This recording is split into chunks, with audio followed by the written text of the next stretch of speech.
Good morning, first graders. Today I'm going to read you the book Peter's Chair by Ezra Jack Keats. Remember, the author is the person who writes the story. Here we begin. Peter's Chair.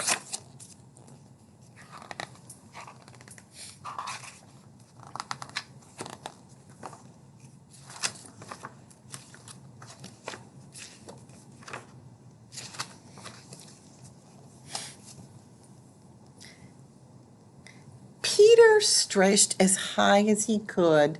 There, his tall building was finished. Do you see the tall building?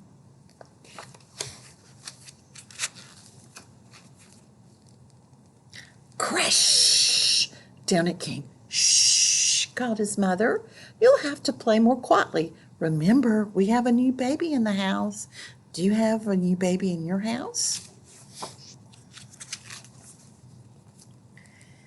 Peter looked into his sister Susie's room. His mother was fussing around the cradle. That's my cradle, he thought, and they painted it pink. He's not very happy that the cradle's been painted pink.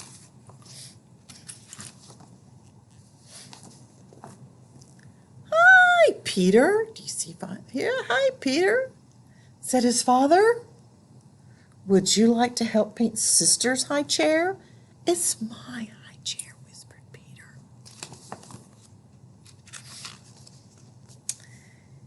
And then he saw his crib and he muttered, My crib.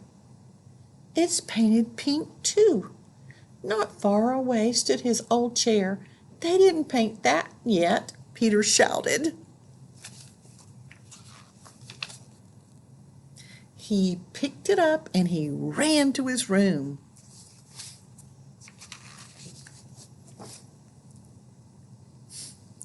Let's run away, Willie, he said.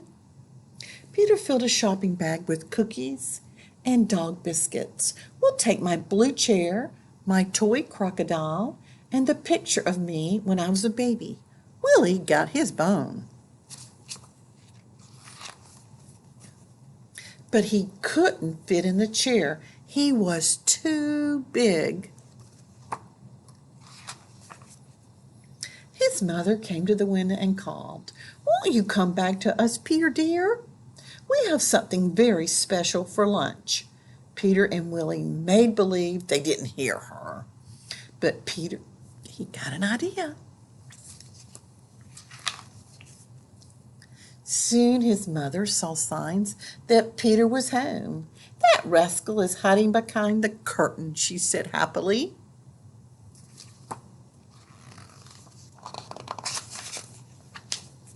She moved the curtain away, but he wasn't there.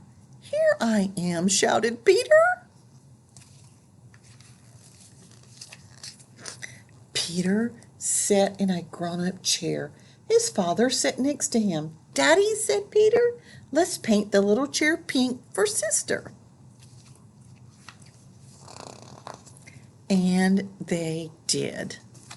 Some other books that you may enjoy reading by Ezra Jack Keats might be Hi Cat, A Letter to Amy, The Snowy Day, and Whistle for Willie.